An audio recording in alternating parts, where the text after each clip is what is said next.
AEW All Out draws the lowest amount of viewers, and people are worried. But I'm going to tell you all the reasons why you shouldn't be worried, why everything's going to be okay, right here, coming up on Destination Pro Wrestling.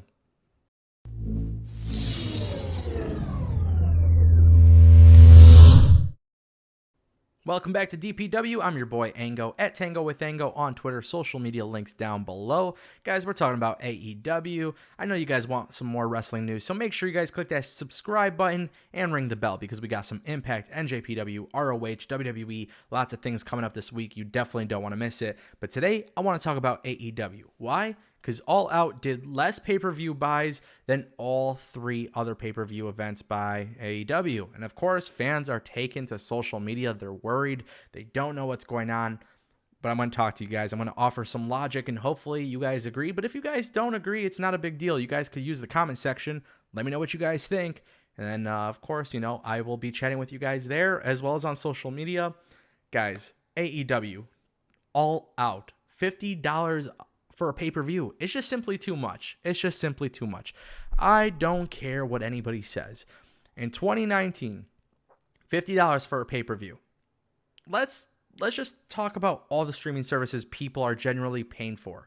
If a person is not paying for cable, they probably have Netflix, Hulu, Amazon Prime, Apple Music, Spotify.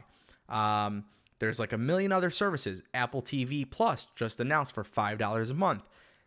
Then you look at companies like WWE Network, $10, Impact Plus, $8, Ring of Honor, I think, is like $9 or $10.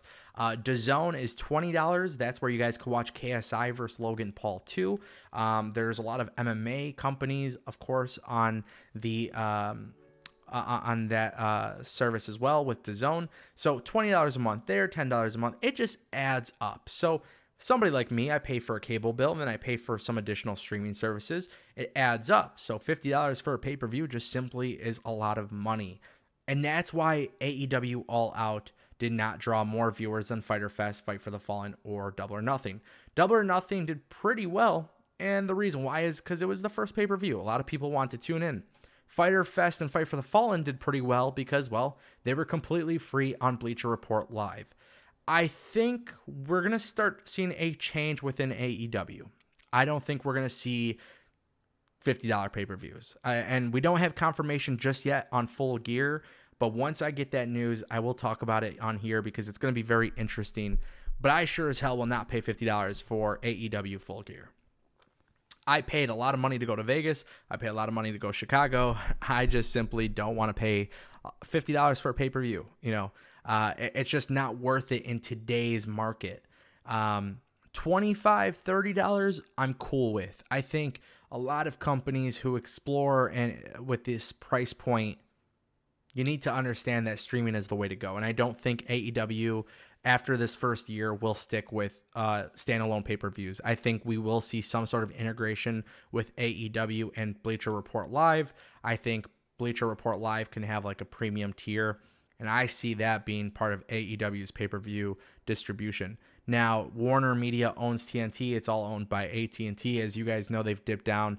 They own HBO, so that's another streaming service. I could see, just like how ESPN, Hulu, and Disney Plus is this thing, I can see companies, utilizing TNT and Bleacher Report and saying, all right, you guys can watch this pay-per-view within the service. I don't know. It's so hard to say. But it did draw the lowest amount of viewers, and a lot of people are very, very scared for AEW. But guys, it's all about adapting. It's the same reason why WWE Network has been so successful. It doesn't matter how many free months you give to customers, 1 year, 2 years, it doesn't matter. The fact is people are signing up after those free memberships, those free trials, and I think AEW will eventually have to follow suit.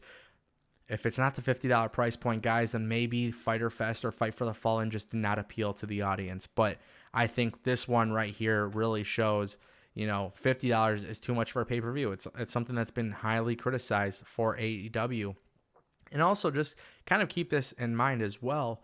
Within AEW, for pay-per-views, the TNT special on Friday prior to All Out didn't draw more than 100,000 viewers, I believe. I think at the very most it did 300,000, but no more than that, which would not be a bad number But yeah, it's not the greatest number either, but that's what you kind of expect with a brand new company. So we'll see how things go. Time will tell, but AEW is at a very similar position as TNA when they first started to try to compete with WWE. Not necessarily in the ratings aspect because nobody cares about that right now, but Impact was really trying to carve out their own lane. Distribution was very interesting at first, and I feel like that's exactly what we're seeing with AEW. So until something is more set and more official, we'll talk about it. But don't be alarmed, guys. AEW will eventually figure it out. In the world of streaming, I think that's the way that it'll go. I think we'll start seeing pay-per-views part of a streaming package with AEW. The problem is they've only had 4 shows under their belt, so them necessarily having a streaming network is probably not valuable just yet. But maybe in a year or two, enough content could get people interested. Who knows? But I want to know what you guys think in the comment section down below. Don't forget, we're hiring on DPW, destinationpw.com, podcasters, writers, all that stuff. If you guys want a job with DPW, just let me know. We're hiring. Holler at me. I'll see you guys next time.